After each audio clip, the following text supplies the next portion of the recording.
This is Michael Spedden, and welcome to Fowl Players Radio, your one-stop shop for all of your pop culture needs. We feature interviews from musicians, actors, comics, dancers, authors, and much, much more, up-and-coming artists and beloved favorites. We've got it all, people on stage, backstage, out front, and behind the scenes. Sit back and relax. Let's have some fun.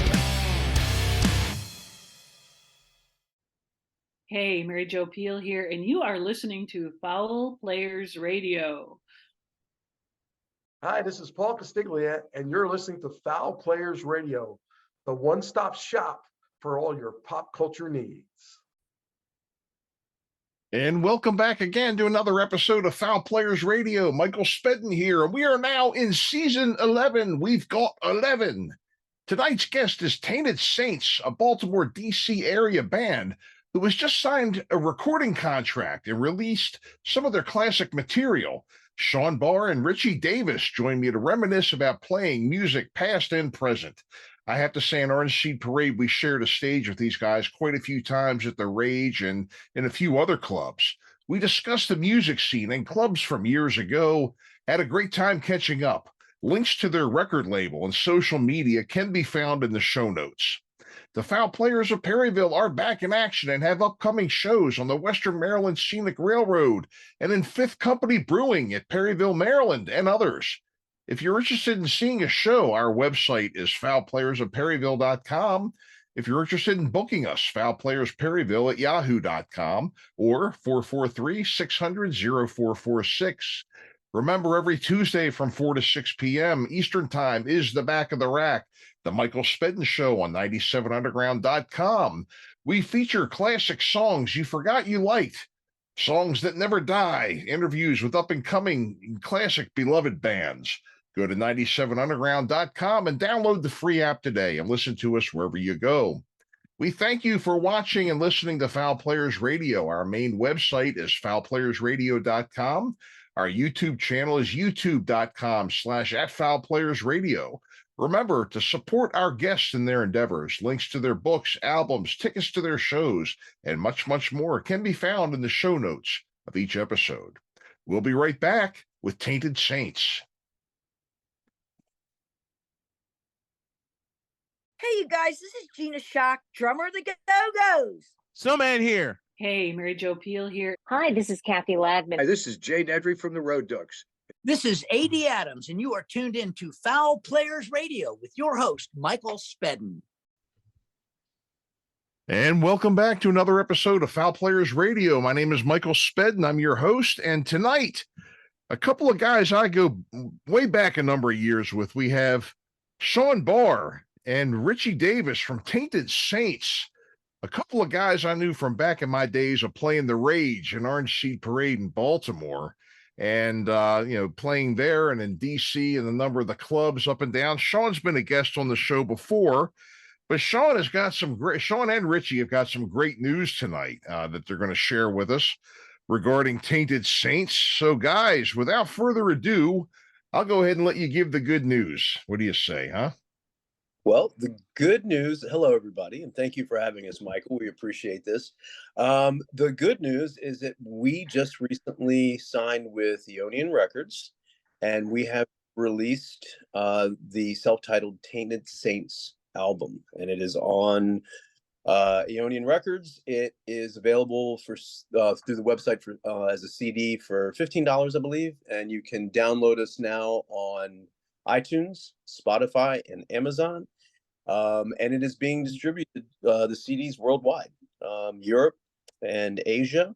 We're in Tokyo, we're in Sydney, Australia, we're in London, we're in Paris, we're in Berlin. So really cool and exciting news. And I am very, very, very happy to be reunited with my brothers. We rehearsed for the first time in 7,000 years last week.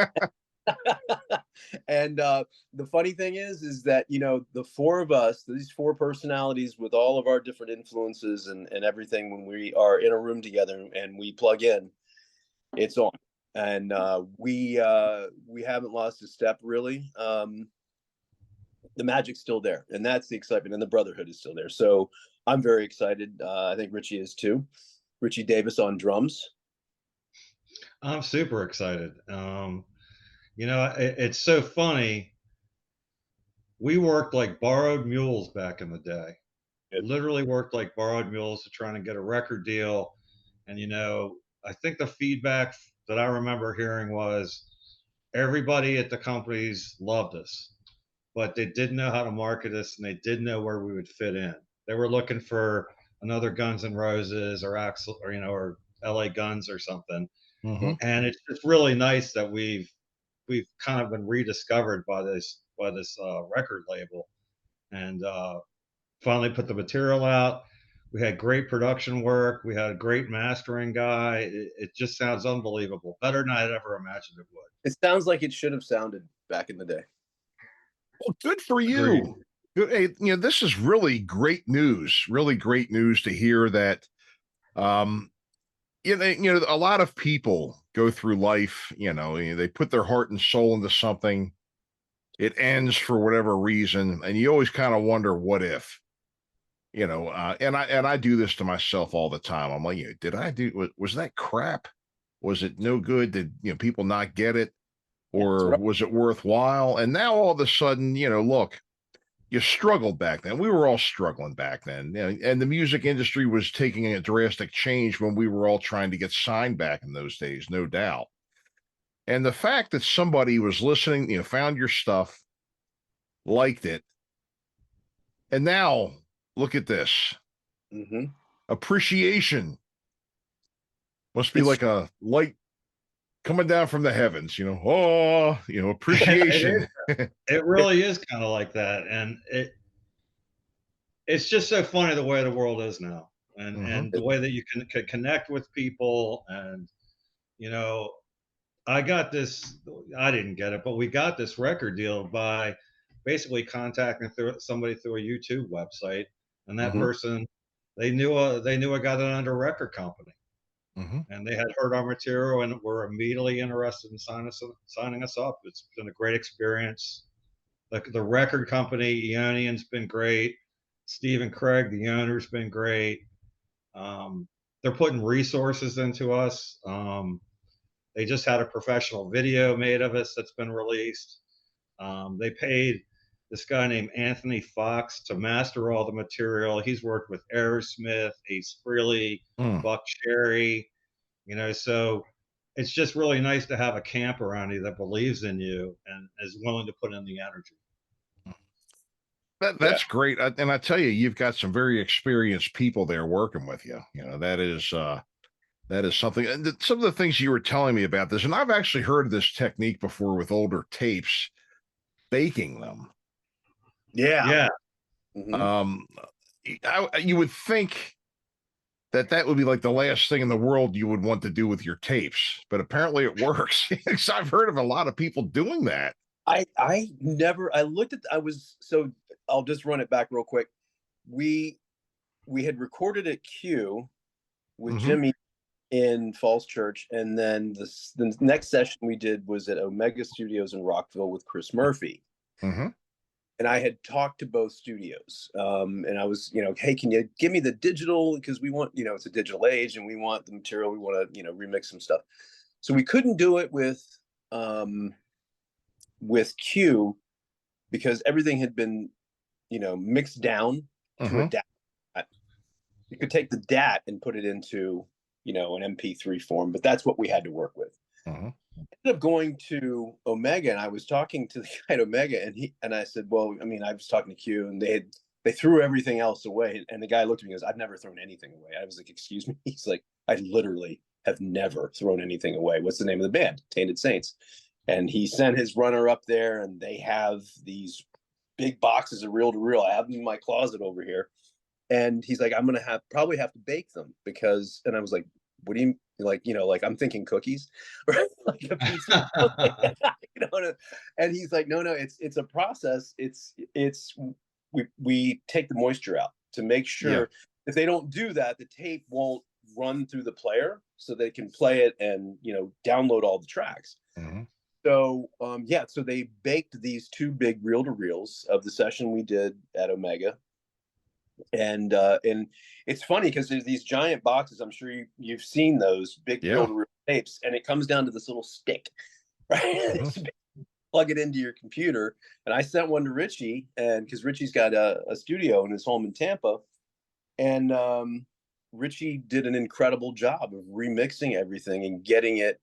And he probably sent us, I don't know, 500 versions of each song. Like, what do you think of this one? What do you think of this one? And we would get back and forth and decide, oh, can we turn the bass down here? Can we bring it up here? Tony's guitar needs to be louder. And he was fighting with all of these different tracks. But the cool thing is when the guy said he didn't throw anything away, he didn't throw anything away. He actually had the track sheets inside the real deal. So Richie had a reference, and God love him. He spent, I don't even know how many hours Richie spent remixing this stuff.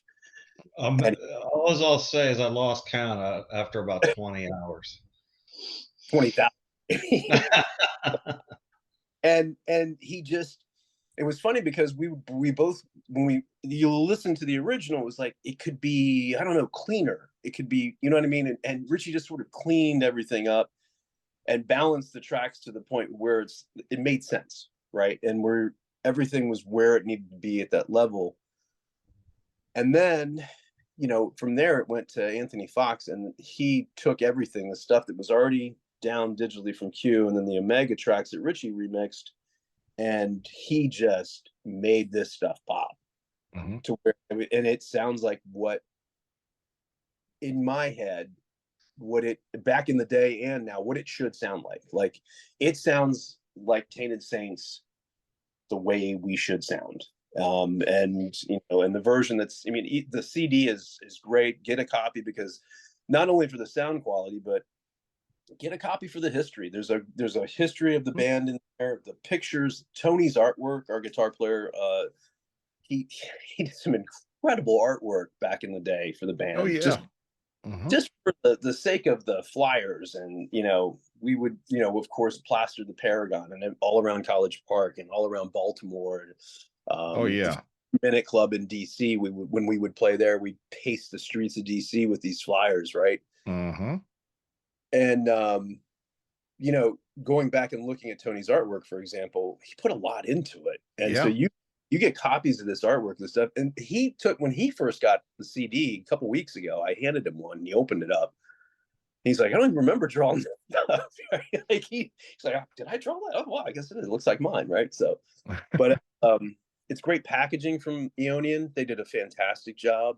And we couldn't be more pleased with the sound and of the recordings and the packaging of the album. Wonderful.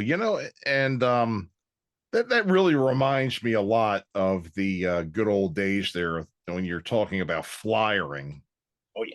My gosh. I mean, that was my second best favorite thing to playing, was going out and putting up flyers, because you could go, we would find every last nickel we could get. We would be making our flyers, gathering up every bit of change, going to school, making copies on the copier machine when you put a nickel in or something like that, going to have them made wherever you could get your hands on a copy machine, even sneaking them out of work sometimes.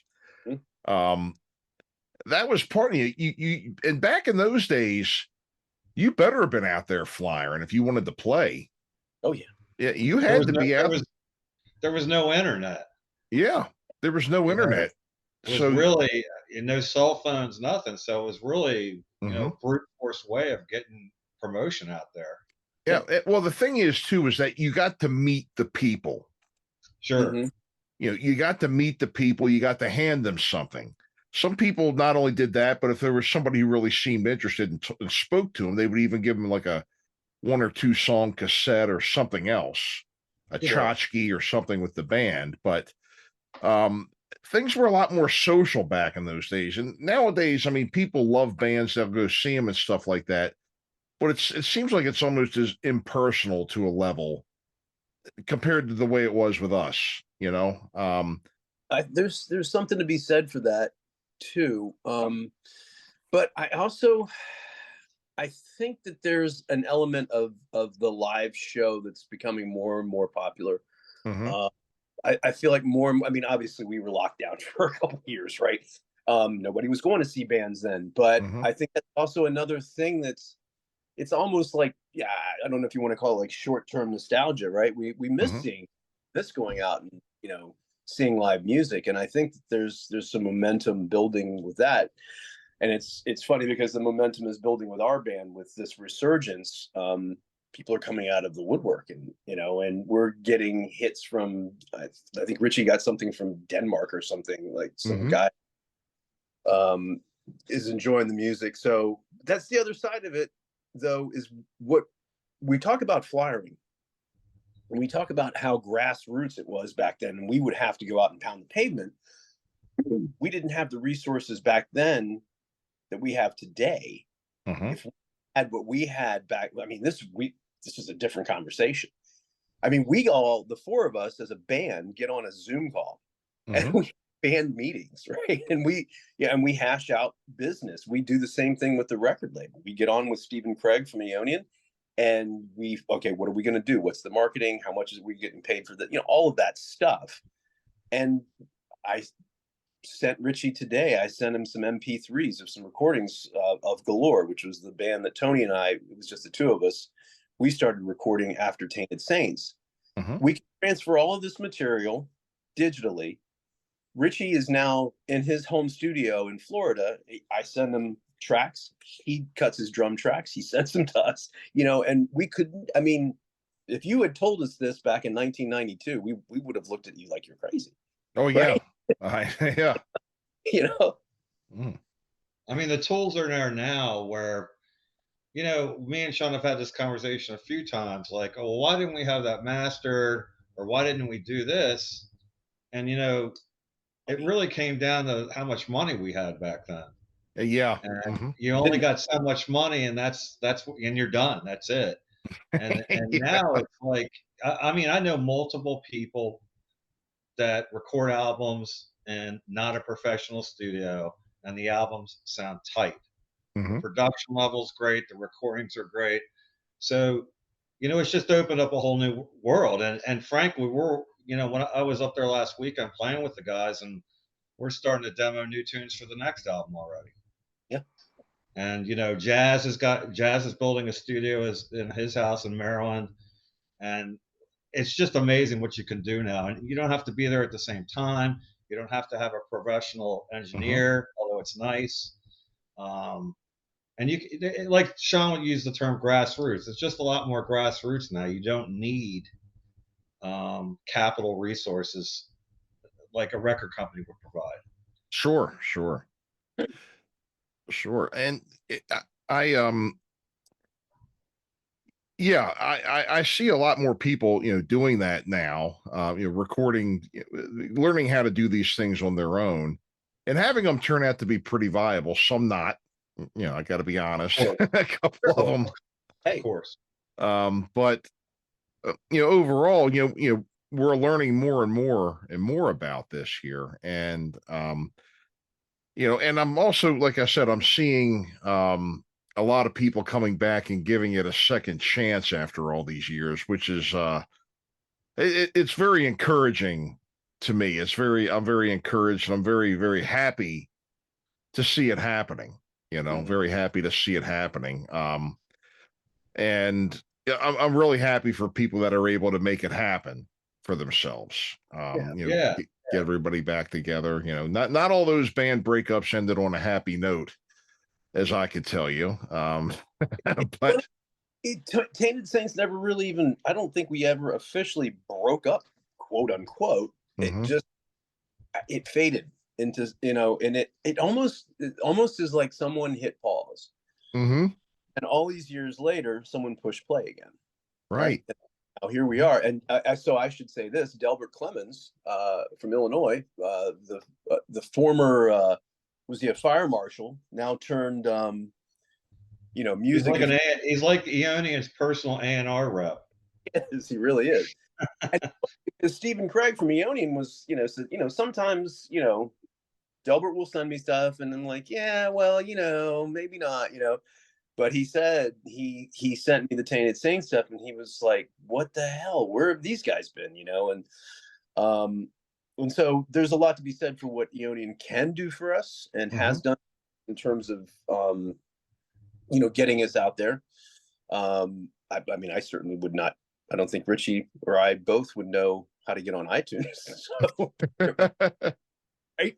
So it's really cool. It's a combination. It's the grassroots. It's what we didn't have in the past and what we do now have, but also we want to get out and flyer again, quote unquote, not necessarily like we used to, but we want to, connect with the people.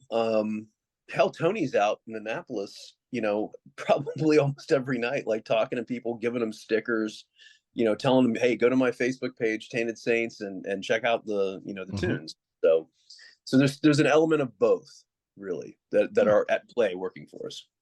Well, good. Yep. So what was it like getting together,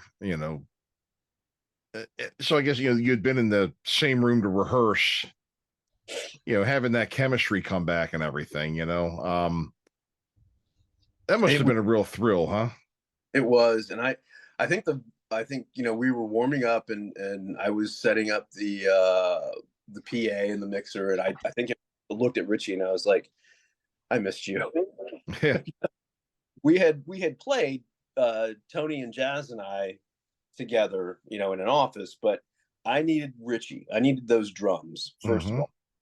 Second of all, they're my brothers, right? Yeah.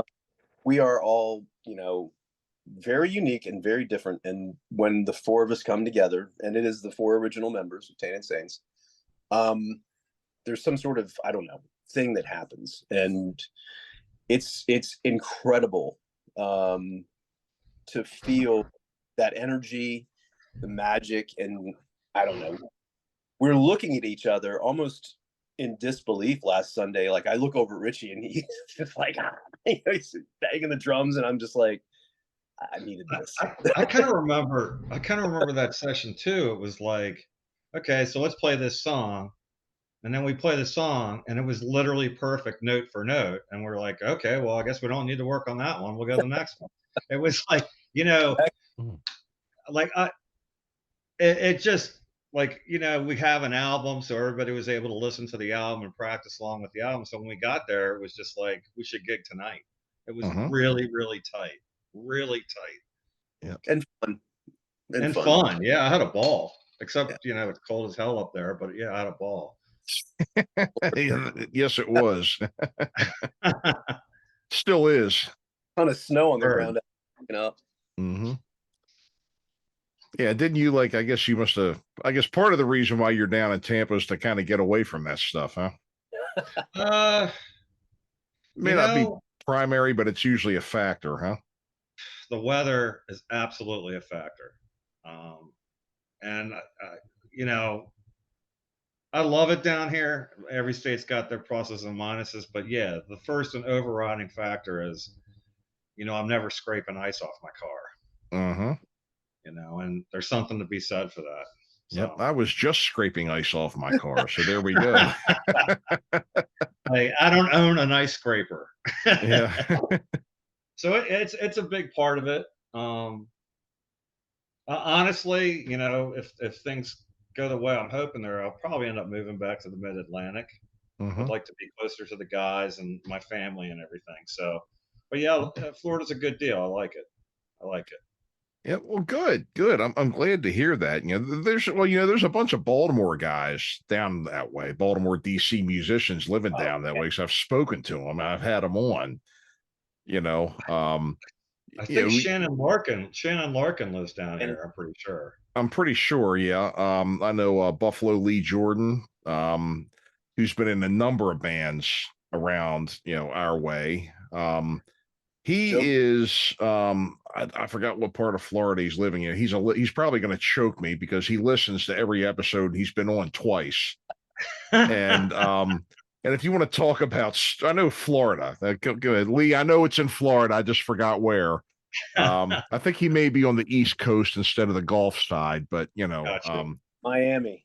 I'm thinking Daytona, maybe. I don't know. He's going to beat me up, but He is, as a matter of fact, he was such a good guest. I told you about some disaster guests that I've had, like people who just aren't very proficient in English and they tried, but they just weren't, Lee, I actually ended up having, I think, two at least hour and a half episodes with him because he was so full of stories.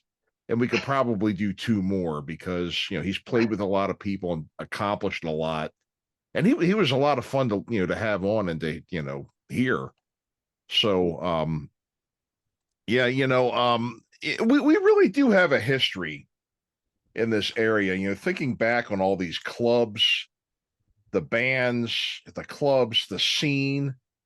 Damn it, it had to pop up in Seattle. We couldn't have been next. I think we could have. I think we could have conceivably have been next. I totally agree, and it's funny. Richie and I we were at Merriweather. Was it Merriweather? Where were we at? Richie Kix's last gig. Merriweather, yeah. Merriweather, yeah. And just Steve, talking about how you guys are the smartest, MFers in the world. It's like, but the rest of the world didn't get it, right? Mm-hmm. And to your point, I think it could have been the next Seattle. Yeah. It could have very well been the DC Baltimore area. Mm-hmm. In my opinion, had just as much talent. In fact, they stole some of ours. I mean, they had Dave Grohl, right? Mm-hmm. Yeah. Yeah. Right.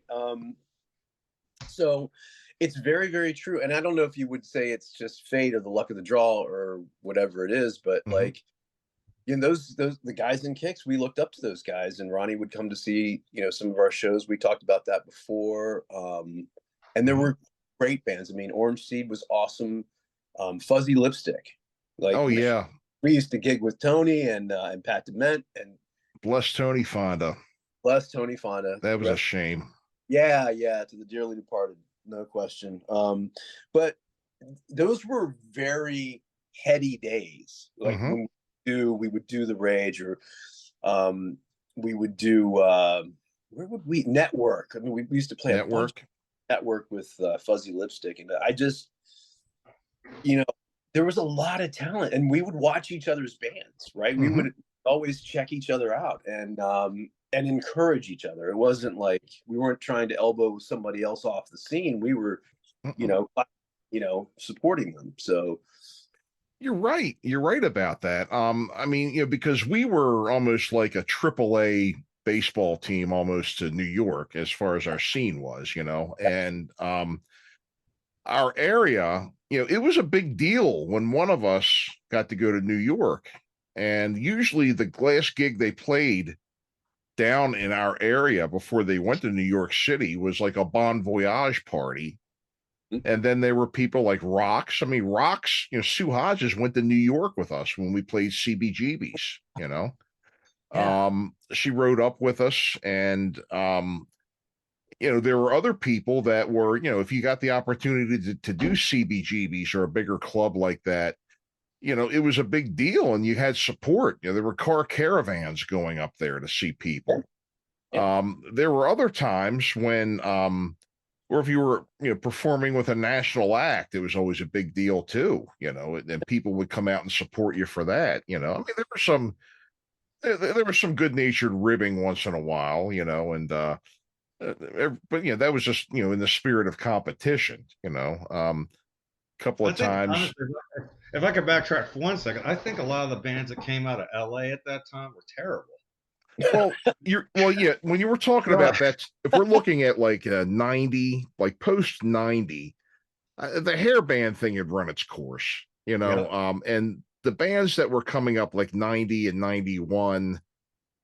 They were just they were like the tail end of, they were just like the party's over. They were like the last ones hanging on when the party was over, and then Seattle started. But truthfully, I don't think the bands from Seattle were that good. A few of them were great, but yeah, I think it was the same thing that what happened in LA. You had one or two bands break, and all the A&R guys are just signing anybody. They went. Yeah. And I think the same thing kind of happened in Seattle. And I just look back at some of those LA bands, and I look around at Baltimore and DC. There was bands out when we were playing that were way better than a lot of those signed LA bands. Way better. Way better. And a lot of those guys that were out in LA came back here. I remember talking to Dave when he first came back and moved back to Alexandria. You know, he was like, all the guys that we had both known, like in Minor Threat, for example, they, you know, like Brian Baker, he had Junkyard out in LA, and he gave that up and came back east. And a lot of the guys were doing that. And then, you know, like Butch Walker, right? Marvelous 3, he came back to Atlanta, and, you know, he started doing his thing. I think there's a scene, and it's like, oh, it's the next big thing, and all the A&R guys go there, and then it, you know, they milk it dry basically for what it's worth, and then they go to the next thing, you know. So, but now it's international. You never know what you're going to find where. There's not really so much of a scene anymore, even though there is. It's not a scene on that level, but there are incredible musicians in this area.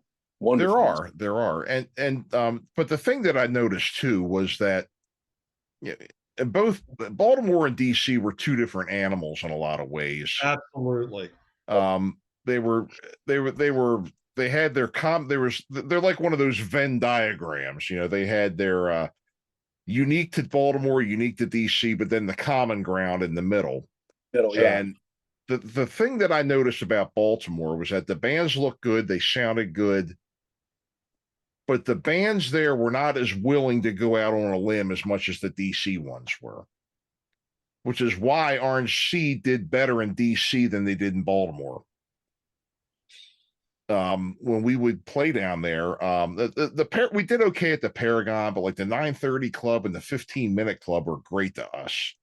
And we went over really big there. And you remember the 15-minute Club? Oh yeah, we had like insanely good gigs at 15 minutes. I think that Orange Seed and Tainted Saints were the two bands that could straddle those two mediums, the deep in Baltimore. Because I mean, we would have incredible gigs at 15 minutes, and the Rage gigs in Baltimore, that was actually our third floor. I think it was, Richie. I think it was the third floor was our rehearsal room, and our rent. We paid rent by playing. We would give them either a Friday or Saturday once a month. Oh, okay. And that was our rent. So we would play, you know, they'd say, hey, can you do the Saturday? Sure, no problem. We do the Saturday night all ages gig or whatever. And that's how we paid rent to play there. And that's when we rehearsed. So that was a good setup for us. Oh, it was great. Seems like with us, whenever they gave us a Friday or Saturday night prime slot, either the Ramones or Tommy and the Love Tribe were playing at Hammerjacks, and we're just like, yeah, thank you. Okay, yeah. Hey, look, we got a Saturday night spot. Look who's playing at Hammerjacks. Oh, Jesus, everybody's at the damn Ramones show. Yeah. Everybody's seeing Tommy and the damn Love Tribe or Skin and Bones. You know, those guys. I love them. Good guys, good bands, but damn it, leave our nights alone. You know. But the Rage, my God, the stories from the Rage. I think I told the story of us at the Rage. Well, we were like furniture there too. And our Rock Live appearance. You remember that show, Rock Live, right? Yeah. You remember what happened when we were supposed to film it? I think you told me, but you got to tell it again. I mean, that. All right. You know what was a block up and a block down the corner from the Rage was the place where I always hung out. It was Baltimore Street, right, where all these strip clubs were. So and that was a lot of the audience at the Rage, quite honestly, you know. So there was a girl that our singer Nat knew. I don't think they were involved, but friendly. And she had a roommate who apparently had a boyfriend who would beat her, and this girl was encouraging the guy to get away from, the girl was encouraging the other girl to get away from the boyfriend. Sure. Okay, so apparently a bunch of people were over there one night. Nat was one of them, And as soon as everybody left, that boyfriend shows up and strangles the girl with the phone cord. Okay. Kills her. So, Yeah. so we pull up to the Rage. The film crew is there from Rock Live. And, all of a sudden, Officer Friendly and the homicide unit hop out of their cars and come into the Rage and grab us, wanting to know what happened to this girl, and, to make a long story short, it obviously wasn't us. They caught the guy a year later in Florida, by the way. So keep your eyes open. Florida man. It was Florida man. And and I'm sure you said that's why you want to come back. So you want to get away from those guys, huh? Oh my God. It's always something down here. Yeah. And but yeah, that was that was and plus Nat worked there doing sound and stuff. And I was trying to find the owner to have him on. And I was just gonna ask you, what happened to that guy Steve? Yeah, Steve Cook was his name. Yes. I know he was an accountant. He's a CPA, and I don't know. He always used to say the Rage was like a part-time hobby thing. It was not something that was his main job. But I really don't know what happened to him. If he's out there, if anybody knows, send him my way, because I'd love to have him on just to reminisce, But as we were getting back to the 15-minute club, and you had told me too, one of the things that I thought was really cool about that play, well, two things. First of all, one night we were playing there, I left my tuner out in the van. I had to go get it. I walked out front, and I thought I walked into a 70s exploitation movie, because every 10 feet was a hooker with the fishnets and the platform shoes. That was that area. And there were pimps, and they were like movie pimps. They were wearing the big hats, and they had the big fuzzy lapels. Yeah. No, it was like great. Don the Magic Wand. The purple tuxedos. Like that American Pimp. That's what it looked like around there. It was fantastic, man. And the light show there, they didn't actually have a traditional light show. When we played, they showed the Fantastic Planet on that big white wall behind us. Yeah, which I thought was badass. They did. I think we played once, and they had like motocross mudding, and I think one time they played the Planet of the Apes or something. Some kind of crazy thing was going on in the background, right? Mm-hmm. But yeah, no, that was a great place. We ended up picking up an informal, formal security team there in Big B, Brian, and then Leon, that can work the door there, and they just kind of started keeping an eye out for us. I don't know if I ever told you that story about the hell was the name of that after hours club? Exile. Oh yeah. Did I tell you about when Big B picked Tony and I up when a bar fight broke out at like? Oh yeah. I remember that. Because Fred Smith, Predator, freak, just decided he was at the bar, and he was standing there, and he just took all of his clothes off. Rest of his clothes. Predator was my man. He was, God, I love Fred Smith, but because he would always come see the band and always encourage us and always just positive every show. But yeah, he just took all his clothes off, and somebody said something. He said "F you," and then this big fight broke out. And I remember Tony and I were talking, like looking at each other, and we both had like beers in our hand, and the next thing you know, we looked back at each other, and we both looked down, and we were off the ground. Like we physically were standing where we were standing, and we were moving. Mm-hmm. And Tony goes, "What the?" And I said, "I don't know." And then we both kind of looked behind us, and it was Brian and Big B. I mean, he was a large human being. Mm-hmm. He had picked us up and carried us to the back of Exile. So, no. He got us out of there. Mm. And he's a big, strong dude. Yep. From my recollection too, from a fiscal standpoint, I remember making more money at that club than most other clubs too. We got we would walk out with like a reasonable payday back then. Yeah. And I think a lot of the places we played, I mean, you can open for a national act, but you're going to get $100 or something for the whole band. Right. And So some beer. I just remember them being really good to us overall. Yeah, that was a good There- place. The Bayou was really, really good to us Yeah. too. The Tremonti family owned it Mhm. until the early 80s. Mike Tremonti was a guest on the show, had a lot of great stories about the Bayou, and then Bud Becker talked a lot about it too. And the 930 Club we only got the chance to play there once, but I gotta say the 930 Club took damn good care of us. I played there with the Factory Mhm, probably 10 times. Yeah. mhm, Same feedback. Same feedback. They were just great. They mhm. were, they gave you food, they gave you a bunch of booze. Yeah. They just took care of you. It was a good deal. We thought we were in the wrong dressing room from what we were used to. Yeah, I know that. sure. Yeah, that's the same thing with the Bayou. You're like, they're bringing you food and like, where do you want your beer? Like, what? Yeah, it was like when I walked in there, I thought what was going to happen was like what happened on the Naked Gun. Yeah. Like he gets off the airplane, he walks over, they hand him all these flowers. He's got this big press conference, and they're like, "No, that's not for you." Weird Al Yankovic was on the plane. I was afraid. I didn't remember that. That's funny.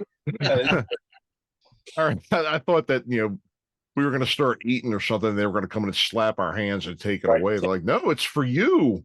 And you know what I loved about it was my favorite drink back in those days was the Foster oil can beer. Remember the big 32-ounce beers? Yeah. Sure. Yep. Whenever Fritz and I got a chance to drink those, and they had a tub, and they had maybe I guess 6 or 8 of them in there. We were like, "Oh my, I love this place." Unfortunately, the band broke up before we got a chance to play there again. But that was just a wonderful, wonderful place. And hey, God bless them. They're still at it. I think it's the same people. And they've got a new location, and I think they rebuilt the old location, and they're doing something there. But hey, I remember them being as good as they were to people back then. And amen to all the success you may have from now on, buddy. Keep it up. I know Jazz, our bass player, he knows Seth, and he was talking about that room, the new one that they've done. So hopefully we're going to get a chance to play there at some point. Yeah. Well, good. Well, hey, look, I mean, you guys are back together now. You're getting along. There's enthusiasm. We've got some energy. Yeah. There's some energy around us. That's momentum that. Mm-hmm. Oh, we have resources. And yes. Mm-hmm. Right. Oh yeah. Back then, I can remember going, "Do I have enough quarters to do my laundry?" Yes. Right. Yes. Or like, "Oh crap, my rent's due and my car insurance." So we didn't have any resources. We were running on fumes. And nowadays, we talked briefly before. I mean, with all the new technology and everything, you really don't need a recording studio per se. Yeah. It's always nice to have one, but you really don't need one if you know what you're doing. So, it's just nice to have resources. Oh, and I remember playing shows where it's like, well, I have enough gas money to get home, and I can probably get a beer tonight. Yeah. Yes, sir. Well, that warm ass quarter of a beer was still there at 2:00. There were times when Jazz and I we were living in College Park at the time when we joined Tainted Saints. We'd been playing in Nasty Passion, and there were times we'd be standing in the kitchen and open the fridge and there's nothing in there, and we had no beer, no booze, no food, and condiment. Jazz we might have had some ketchup. I distinctly remember this one time, Jazz goes, "Shit, we don't have anything. Let's go to Hammer Jacks." So, I mean, because you would go to Hammer Jacks and meet a girl, and you could get fed, you could get some drinks, That's how it worked back then. Unfortunately, it's not that way now. I remember Fritz and I a couple of times, we went to breakfast with a couple of girls, and we would go somewhere, we would sit down, and they'd say, "Well, just toast and coffee for me, thank you." And then the girls would be like, oh boy, I don't know if I should order this or that. I said, why don't you order both? Because they had money, you know. I was like, why don't you order both? And they're like, are you sure? And they're like, I don't look fat in these spandex. So I'm like, no, no, no, no, no, not at all. Order it, live.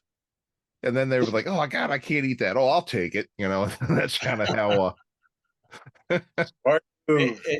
it's like I said, it's just really nice. Everybody's kind of settled. You know, nobody, you know, everybody can afford a plane ticket if they really have to get one. That kind of stuff. It's just, uh-huh. it's really nice. It's. Yeah. I'm really, honestly, I'm really looking forward to the future stuff that we're gonna do. And I'm you looking know, forward to it. And yeah, I am in your network, and you know where to find me whenever you need to tell the world or whoever decides to listen. You know, It's funny, appreciate actually combined, like we've already started working on new material, like Richie said earlier, for the new album. You know, and this one's we're rehearsing some of the old songs and preparing to do shows, but it is about moving forward. Yeah, okay, so we have resources now. Let's keep going. Let's keep recording. Let's do more. Yep. I mean, we have now what we only dreamed of back then. We have the ability to engineer and record and produce, Uh-huh. and now we Yep. actually have a distribution chain. Yep. Yeah, So, it's you know, I remember me and Sean had a long conversation with the Onion, and at the end of the day, I finally just said, "So, what are you going to do for us?" right. Like, I'm going to get your album in stores around the world, Mhm. and you know, that's for me. That's all I needed to hear, quite frankly. Um, Yeah, and that's true. I mean, and we have, you know, like we have the Tainted Saints Facebook page. You know, we're getting messages from people, you know, on other continents. Mhm. It's cool. All right, sounds good to me. Well, good Uh, for you. Hey, you know, amen. Amen. You know, I'm glad to hear it. Glad to hear it. You know, you have and what we're going to do is I have all the links to where we can get your material and follow both the record company and you here. And I'm going to put these in the show notes of the show. But what I'd like to do right now is just have you all do your shameless plugs. Shamelessly plug anything you'd like to shamelessly plug and be as shameless as you want with no shamelessness spared. And go right ahead. all right, well, I'll start. So, I'll let Sean handle the Tainted Saints bit, but just on a side note, you know, I'm always looking for new bands to produce and record. I have a home studio, so if there's any bands out there that would like some help and think they got something going on, you know, drop me a line through the Tainted Saints webpage. Mm-hmm. And I'm really always looking for new young bands to kind of record and produce. And I also play in a band down here in Tampa. We've got a number of albums out. It's really a cool band. It's called Black Valley Moon, Mm-hmm. and it's kind of a cross between surf music, rockabilly, and punk. Oh, And we're, you know, for instance, half of our tunes are instrumentals. The other half actually have lyrics. okay. Uh, Huh. it's pretty cool. Sean, you want to touch on the Tainted Saint stuff? Yeah, so if you want to go to eonianrecords.com and search Tainted Saints, our album is there. We also have a website. It's under construction right now, but thetaintedsaints.com is our website. Our Facebook page, Tainted Saints, you can go there. That is, Richie and I stay pretty real time up to date with that page. Actually, I just put on there that we are currently with Michael right now, doing podcasts and 97 Underground stuff. So yeah, that's where to Well, find us. thanks. Thanks. Well, excellent. Excellent. Well, folks, and you also, real quick, too, you also have a show coming up at Zen West in Towson, Maryland on June 1st. We do. Let's plug that one real quick. That's a great place to play. Well, we're Yeah, really Richie- fortunate. We're really fortunate. You know, I have kind of a pretty good friend from back in the day. Eric Surt used to play in Bitch Boy, and he knows a few promoters around the Baltimore area. So he hooked us up with this gig. I don't think it's going to be our last gig, but we're really super excited about it. Based on the feedback I've heard from you, Michael, I'm even more excited because I've never been in the place. The other thing I would say is if there's promoters, whether in Baltimore or anywhere else, and they hear this podcast and they're interested in the show, they should always reach out to us. Be happy to, we're casting a wide net, not leaving any stone unturned, kind of thing. Exactly. Well, good. I would also, I just want to make sure that I don't forget to mention Stephen Craig at Eonian Records for everything they're doing for us, and for the wonderful, dear, sweet Delbert Clemens, who helped put this whole thing together. He got in touch with Richie. He reached out. He put us in touch with Stephen Craig, and the rest is history, as they say. But I would be remiss if I didn't say thank you, Delbert. Hear, hear. Absolutely. Well, guys, look, thank you all for joining us tonight here. We really appreciate you taking the time to come talk to us and tell us what's going on. And we are very, very happy to hear all this great news. It's good to hear. And, a couple of guys from back in the day coming back. And local boys do good. Absolutely. Absolutely. So, folks, again, we've had Richie Davis and Sean Barr from Tainted Saints with all kinds of great news tonight and everything. And you know where to find them, you know where to go see them, and you know where to listen to them. So all of these links will be in the show notes, and feel free to look at it there and order, support them. Remember, support our artists on Foul Players Radio. Go to their links, buy their tickets to their shows, buy their books, buy their CDs, whatever they have for sale. And, they make great gifts. They make great things just to have for yourself. And make sure you do it. So, and CDs will be available at shows too. CDs will be available at shows, folks. So you hear that. So, well, again, Tainted Saints, great to have you on the show. Good to talk to you all again. And, we will see you all next time. Thank you all for listening. Thank you so much, Michael. We really appreciate it. Thanks, Michael. You got it. Hello, listeners. We at Foul Players Radio thank you for all of your support over the past 10 seasons and nearly 300 episodes. We would like to encourage you to keep listening and spread the word. Audio versions of all episodes can be found on our main website, foulplayersradio.com, as well as on many of the other platforms you can see here. You can find all of our Season 9 and 10 episodes, as well as some best-of episodes and shorts on our YouTube channel, youtube.com/@foulplayersradio. Be sure to hit the subscribe button to get alerts when new episodes are released. No matter what platform you choose to listen, you can help us greatly by hitting the subscribe button and giving us an honest review. You can also help us by supporting us at patreon.com/foulplayersradio or at buymeacoffee.com/foulplayerw. Your support makes it possible for us to continue to be your one-stop shop for all of your pop culture needs. Be sure to follow us on social media, Facebook, Instagram, and Twitter for new episode announcements and news and updates on all of our guests. Thank you, and enjoy this episode. And thanks again for tuning in today to our interview with Tainted Saints. It was great to catch up with those guys. We had shared a stage together when I was in Orange Sheet Parade back in the 80s and 90s. We performed together, I know, at least at the Rage, and we were trying to kind of piece together off the air the other places where we may have played together. Sean Barr and Richie Davis, just a delight to catch up with those guys. And I'm very happy for them with this good news about the new record contract and the recent resurgence and interest of the material they had back then. Kudos, guys. Amen. Hey, great job. Links to their record label and social media can be found in the show notes. Remember, Foul Players of Perryville. We've got shows coming up on the Western Maryland Scenic Road and Scenic Railroad and Fifth Company Brewing in Perryville. If you're interested in seeing a show, our website is foulplayersofperryville.com. If you're interested in booking us, foulplayersperryville@yahoo.com or 443-600-0446.